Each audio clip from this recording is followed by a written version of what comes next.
Watches and Wonders is just around the corner, and Zenith, like many other brands, will have some exciting novelties to dig into. But those upcoming Watches and Wonders novelties won't be the brand's first launches of the year. At the start of 2026, Zenith had a pretty expansive new array of Defy creations introduced at LVMH Watch Week, which we'll take a closer look at right now. First up, the design that caught my eye the most is the Zenith Defy Skyline Skeleton in black and gold.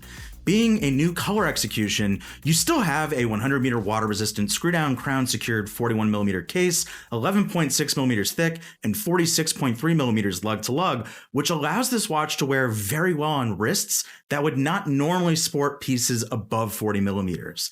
The black ceramic utilized for the case and bracelet is by no means unfamiliar, but the visual pop of a 4N gold plating for the front and back of the movement brings a whole new aesthetic and vibe to the model. As my colleague Jason wrote, it feels like its nickname could be the night partygoer, but in Zenith's much more poetic words, the aim of the inclusion of a 4N gold plating was to enhance the architectural character of the model and give it a strikingly modern metropolitan presence. An urban city illuminated at night, I would say, look, the mission is a success. I really like the visual contrast and pop the 4N gold has against the black, and I think the lines of the skeleton movement and its four-pointed star shape really punch through even more than usual with this 4N gold plated execution. The collar is ultimately left to the dial with your two interchangeable strap options, a case integrating black ceramic bracelet or a black patterned rubber strap. Which would you be more likely to wear this watch on, the bracelet or the rubber strap? I tend to be more of a bracelet guy myself, but let me know in the comments. And don't sweat it, these are interchangeable straps, so you can easily swap between the pair. Driving the watch, visible from both sides, is the 60-hour in-house high-beat automatic El Primero 3620 SK movement that distinguishes itself with a small seconds hand that runs as a 1/10 of a second counter rather than a conventional running seconds hand, making a full revolution every 10 seconds rather than every 60. The black ceramic fun doesn't end here. Zenith went stealth, or at least a bit more quiet, with the Defy Skyline Chronograph executed in a black ceramic case and with a gradient gray dial. Zenith could have went full-on phantom with this design, having a stark black dial that leans even more into a stealth mode monochromatic sensibility, but the gradient gray dial, which verges honestly on bright black, allows the dial to be more legible. The core dial star motif is broken up by 3 chronograph counters, each in a dial blending gray, that stand out with their concentric texture. The way they react when light hits them is different from the main dial, therefore aiding in their ability to be discerned better. For those not familiar, the Defy Skyline Chronograph first debuted in ceramic with a blue limited edition Last Watches and Wonders. However, this reference is a regular production model. The case is once again 42mm in diameter, 12.7mm thick, and 47.4mm lug to lug. Again, very compact for a watch of its diameter. It's 100 meters water resistant with a screw down crown, so robust despite being a chronograph, and being in ceramic, whether worn on its case matching interchangeable bracelet or bundled interchangeable patterned rubber strap, it wears very comfortably and light on the wrist. I should note that the black ceramic used for both the case and bracelet, whether the Skyline or the Skyline Chronograph, features a very rich brush finish with accents of polish, but Zenith has ensured, for a brand of its stature and price point, that the finish lives up to what even watch snobs would expect. It's very well done. My only point for improvement is that the bracelet would benefit from a micro adjust system. Perhaps one day we'll see one. Inside and exhibited, you have the latest version of a chronograph caliber icon, the in-house automatic El Primero 3600, a high-beat chronograph movement capable of recording time down to 1/10 of a second, with a central chronograph, a lap seconds hand that revolves around the dial once every 10 seconds. It's a bit of a party trick, and it's fun to watch it go around the dial.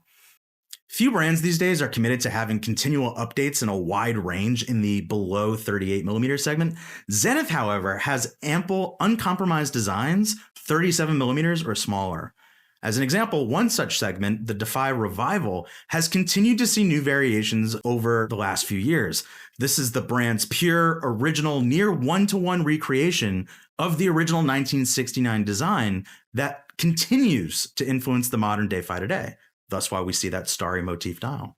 With the Defy Revival A3643, Zenith reintroduces one of the tamest variants yet. While the collection has been associated with a lot of color, whether with ruby or turquoise colored dials, the A3643 Revival mimics the original A3643 with a silver-toned sunray dial. I mean, if you look at the vintage piece, it'd be hard to tell which one's modern, which one's vintage. The dial choice, paired with the steel case and bracelet, creates a sleek monochromatic aesthetic, subtly jolted by the orange lume within the central seconds hand. Like its Defy Revival predecessors and the original 1969 design, you once again have a 37mm stainless steel case, 13.6mm thick, and a compact 44mm across the wrist lug to lug. The screw-down crown secured 300-meter water-resistant case features the same scalloped bank vault design and 14-sided bezel, and you also have the legendary Gay Freres ladder bracelet to really drive those vintage vibes home. Inside and exhibited via the exhibition caseback, you have Zenith's in-house automatic Elite 670 movement with 50 hours of power reserve. Speaking of silver dials and smaller diameters, Zenith expanded its Defy Skyline 36 range with a new silver dial execution.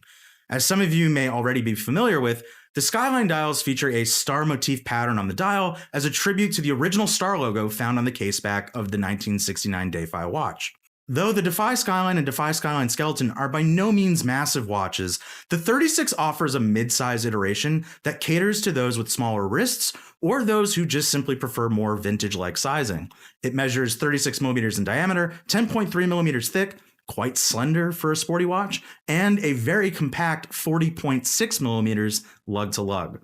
Despite the smaller size, you still have 100 meters of water resistance secured by a screw-down crown, as well as an interchangeable integrated bracelet that can be easily swapped with its bundled integrated rubber strap. Like the Defy Revival, the 50-hour Elite 670 can be viewed beneath the exhibition caseback, and while many people do enjoy the 1/10 of a second counter on the larger Skyline and Skyline Skeleton, those who prefer their second hand to move at a standard 1 revolution every 60 seconds may find more solace in this 36mm iteration. So what do you think about Zenith's initial 2026 creations? Which watch featured in this video would you say is your favorite?